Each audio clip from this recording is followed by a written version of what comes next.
Hello दोस्तों, नमस्कार। मैं प्रतिभा पांडे स्वागत करती हूँ आपके अपने यूट्यूब चैनल स्टोरी जोन प्रतिभा में।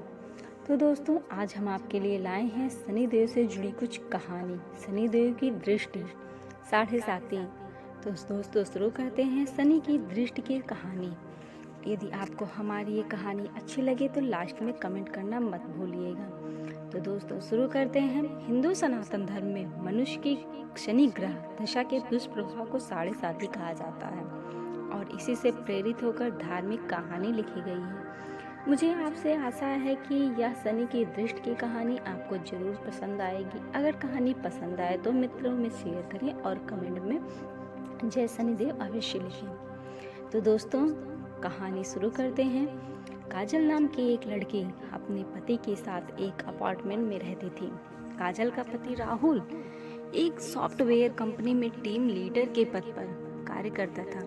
राहुल बचपन से ही बहुत आध्यात्मिक था, लेकिन उसके उलट उसकी पत्नी काजल बिल्कुल नास्तिक थी। वह ज्यादातर रंगीन दुनिया में जीने की चाहत रखती थी, जिसे वह आज के हिसाब से नहीं समझती थी। हालांकि इस बात को लेकर दोनों के बीच में काफी कभी भी कोई अनबन नहीं थी। दोनों अपने जीवन में बहुत खुश थे। एक दिन सुबह सुबह राहुल टीवी में धार्मिक कार्यक्रम देख रहा था, जिसमें साढ़े साती काल के बारे में बताया जा रहा था। उसी समय काजल चाय नाश्ता लेकर आती है और राहुल के बगल में बैठकर चाय पीने लगती है और थोड़ी ही देर में वह राहुल से चाय पीते हुए कहती है, क्या सुबह से बोर कर रहे हो? और उसी समय टीवी का रिमोट उठाकर चैनल बदल देती है। राहुल को काजल का बर्ताव अच्छा नहीं लगता। वह काजल से कहती है, क्या तुम साढ़े साती की महादशा के बारे में कुछ जानती हो? जो तुमने उसे बकवास समझ लिया। धर्म की बातें समझने के लिए आस्था लगती है, लेकिन तुम तो बिल्कुल नास्तिक हो। लेकिन तुम्हें किसी और की भावनाओं को तकलीफ देने का हक नहीं है। काजल को राहुल की बात से ग्लानि महसूस होती है और वह राहुल से माफ़ी मांगते हुए वही शनि भगवान का कार्यक्रम टीवी में दोबारा से लगा देती है। राहुल काजल को बहुत प्यार करता था। वह मुस्कुराते हुए कहता है, अरे कोई बात नहीं, चलो आज शनि मंदिर चलते हैं। वैसे काजल को मंदिर जाने में कोई दिलचस्पी नहीं है, लेकिन वह राहुल का दिल रखने के लिए मंदिर जाने को तैयार हो जाती है। दोनों एक साथ बाइक में मंदिर पहुंच जाते हैं। मंदिर के आसपास बहुत सी छोटी छोटी दुकानें लगी होती हैं। दुकानों में भक्त अपनी पसंद की चीजें खरीद रहे होते हैं। राहुल प्रसाद खरीद कर मंदिर की तरफ चलने लगता है। वहीं सीढ़ियों पर एक बाबा काले कपड़े पहने बैठे हुए थे। राहुल उनके कटोरे में कुछ पैसे डाल देता है और काजल के साथ मंदिर चला जाता है। मंदिर में शनि भगवान के दर्शन करने के बाद पुजारी से प्रसाद लेकर दोनों सीढ़ियों से नीचे उतरने लगते हैं और जैसे ही वह नीचे आते हैं, वही बाबा काजल को देखकर कहते हैं, बेटी अपना ध्यान रखना। काजल बाबा को प्रणाम करके राहुल के साथ घर पर आ जाती है। दरअसल बाबा बहुत तेजस्वी थे। उन्होंने काजल को देखते ही महसूस कर लिया था कि उनके ऊपर शनि की दृष्टि पड़ चुकी है, जिससे उनका साढ़े साती शुरू हो चुका है और उनके जीवन में संकट के बादल घिर गए हैं। काजल के घर पहुंचते ही उसके सर में दर्द होने लगता है। काजल राहुल से कहती है, आप थोड़ा मेरे लिए चाय बना लीजिए, मेरे सर में बहुत दर्द है। राहुल काजल के लिए चाय बनाकर ले आता है। राहुल को ऑफिस जाना होता है, इसलिए वह तैयार होकर जल्दी निकल जाता है। काजल घर के काम खत्म करके दोपहर को सो जाती है। शाम को राहुल अपने ऑफिस से घर आता है। काजल तब तक सो रही होती है। राहुल काफी देर तक दरवाजा खटखटाता है, लेकिन काजल गहरी नींद में थी। उसे दरवाजे में किसी की आहट सुनाई नहीं दे रही थी। राहुल काजल को फोन लगाता है। फोन की घंटी सुनकर काजल अचानक नींद से जाग जाती है और जैसे उसे पता चलता है कि राहुल दरवाजे पर खड़ा है, वह जल्दी से जाकर दरवाजा खोलती है। राहुल काजल से प्यार से पूछता है, क्या कर रही थी, इतना टाइम क्यों लग गया? काजल आंख मीचते हुए कहती है, पता नहीं कैसे इतनी ज़्यादा नींद लग गई कि आपकी आवाज़ सुनाई ही नहीं दी। राहुल अपना सामान रखकर बाथरूम में फ्रेश होने चला जाता है। उसी समय राहुल के मोबाइल में एक मैसेज आता है। काजल की नज़र अचानक मोबाइल पर पड़ती है। उसमें दिल के निशान के साथ प्यार भरा संदेश दिखाई देता है। मैसेज देखते ही काजल के रोम रोम में आग लग जाती है, क्योंकि वह अपने पति से बहुत प्यार करती थी और यदि वह बेवफा निकले तो उसे बर्दाश्त नहीं होगा। काजल की आंखों से आंसू निकल आते हैं। उसी समय राहुल बाथरूम से बाहर निकल आता है। काजल तुरंत उसका फ़ोन रख देती है और अपने आप को काबू में करके अपने कमरे में चली जाती है। वह सोच रही थी कि अगर राहुल उसे खुद इस मैसेज के बारे में बताएगा तो ठीक है, नहीं तो वह इसके बारे में कभी बात नहीं करेगी और उसकी ज़िंदगी से हट जाएगी। दोनों के प्यार को ग्रहण लग चुका था। 7:30 काल ने काजल को अपनी गिरफ्त में ले लिया था। काजल का स्वभाव बदलने लगा था। वह अपने पति पर शक करने लगती है, जिसके चलते उसके रिश्तों में दरार आ चुकी थी। कुछ दिनों के अंदर दोनों के बीच में झगड़े होने प्रारंभ हो जाते हैं। राहुल काजल को समझाने की बहुत कोशिश करता है, लेकिन काजल के दिमाग में वही मैसेज घूम रहा था और राहुल की किसी भी बात पर भरोसा नहीं कर पा रही थी। राहुल काजल के खुश करने के लिए उससे कहता है, चलो मंदिर चलते हैं और वहीं से बाजार घूमने चलेंगे, आज कुछ कपड़े खरीदते हैं। लेकिन काजल गुस्से में वहां से उठकर चली जाती है। राहुल अकेले ही मंदिर चल देता है। राहुल को दोबारा वही बाबा मंदिर की सीढ़ियों में फिर से दिखाई देते हैं। वह राहुल को देखते ही अपने पास बुलाते हैं। राहुल हाथ जोड़कर बाबा के सामने जाकर खड़ा हो जाता है। बाबा कहते हैं, बेटे तुम्हारे जीवन में संकट दिखाई दे रहा है, क्या तुम ठीक हो?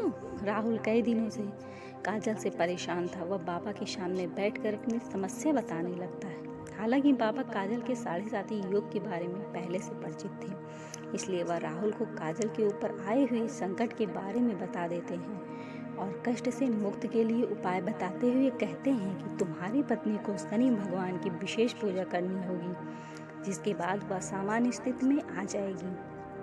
राहुल भगवान का दर्शन करने के बाद घर पहुंचते ही काजल से कहते हैं, आज मंदिर में वही बाबा जी मिले थे। उन्होंने बताया कि तुम्हारा 7:30 युग चल रहा है, इसलिए तुम्हारे जीवन में चिंता बनी रहती है। तुम शनि भगवान की पूजा करो, उससे सब ठीक हो जाएगा। काजल अचानक राहुल से कहती है, मेरी समस्या की वजह तो तुम हो। राहुल पूछता है, कैसे? लेकिन काजल बात को यहाँ वहाँ घुमा देती है। राहुल काजल को इस बार जोर देते हुए कहता है कि हर शनिवार को तुम शनि भगवान की पूजा शुरू कर दो। लेकिन काजल राहुल को मना कर देती है। मैं इन सब बातों पर विश्वास नहीं करती। राहुल को समझ में नहीं आ रहा था कि वो अपनी पत्नी को शनि के प्रकोप से कैसे बचाए। वो दोबारा मंदिर की तरफ जाता है और बाबा को ढूंढने लगता है, लेकिन बाबा वहाँ से जा चुके होते हैं और अब वह अगले हफ्ते यानी अगले शनिवार ही यहाँ आएंगे। राहुल के पास तब तक का वक्त नहीं था, क्योंकि वह समझ चुका था कि अगर यह सब ठीक नहीं हुआ तो काजल और उसका रिश्ता टूट जाएगा। वह काजल से बहुत प्यार करता था। वह उसके बिना जीने की कल्पना भी नहीं कर सकता था। राहुल मंदिर में पुजारी जी से बाबा के बारे में जानकारी लेता है, लेकिन पुजारी जी को बाबा के बारे में कुछ पता नहीं था। वह कहते हैं, बेटा मैं यहाँ सुबह से आता हूँ, लेकिन मैंने आज तक किसी बाबा को सीढ़ियों पर बैठे नहीं देखा। पता नहीं तुम किसकी बात कर रहे हो। राहुल को ताज्जुब होता है, क्योंकि वह 2 बार बाबा को मिल चुका था। वह शनि भगवान के सामने हाथ जोड़कर कहता है, प्रभु मुझे बाबा से मिलना है। और इतना ही कहते ही राहुल मंदिर से नीचे उतरने लगता है। अचानक सीढ़ियों में उसके सामने बाबा प्रकट हो जाते हैं और उसे एक शनि भगवान की मूर्ति देते हैं और कहते हैं, इसे अपने घर में रख लेना और तेल से स्नान कराना, तुम्हारा कल्याण होगा। और इतना कहते ही बाबा अचानक राहुल के सामने से ओझल हो जाते हैं। राहुल को समझ आ जाता है कि यह कोई साधारण बाबा नहीं बल्कि तेजस्वी आत्मा है। राहुल अपने घर पहुंचकर शनि भगवान की मूर्ति स्थापित कर देता है। राहुल जैसे ही वह मूर्ति को तेल से स्नान कराता है, काजल पीछे से आकर जोर जोर से चिल्लाने लगती है और कहती है, खुद चरित्रहीन होकर ये ढोंग मत करो। अपनी गलती छुपाने के लिए तुम शनि भगवान का सहारा ले रहे हो। अपने आप को आईने में देखो तो पता चलेगा कि तुम कितनी घटिया इंसान हो। काजल कितनी अभद्र बातें सुनते ही राहुल के पैरों तले जमीन खिसक गई।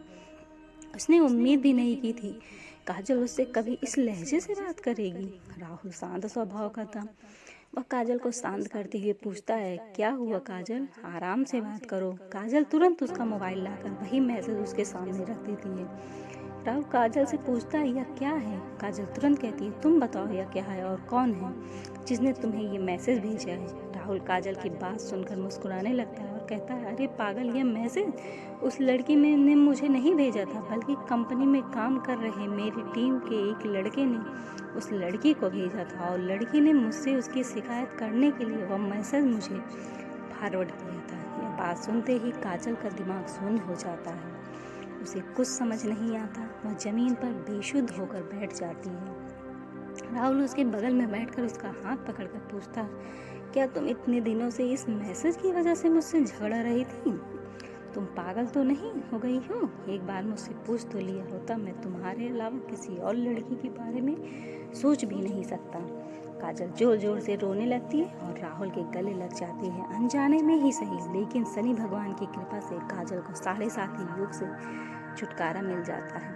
दोनों के जीवन में फिर से खुशियों को न्योता मिल चुका था। शनि भगवान के विराजमान होते ही दोनों के बीच झगड़े की वजह से समाप्त हो चुकी थी और उनके जीवन में खुशियों ने फिर से दस्तक देना शुरू कर दिया था और दोनों के जीवन में कष्टों की समाप्ति के साथ ही धर्म की यह कथा समाप्त भी हो जाती है। तो दोस्तों, इस सच्ची घटना पर आधारित अगर आपको यह कहानी अच्छी लगी तो कृपया कमेंट में जय शनिदेव लिखना न भूलें और अपने मित्रों को भी शेयर करें और हमारे चैनल को लाइक शेयर सब्सक्राइब जरूर करें। और हाँ दोस्तों, लास्ट में बेल आइकन जरूर दबाएं। जय शनिदेव।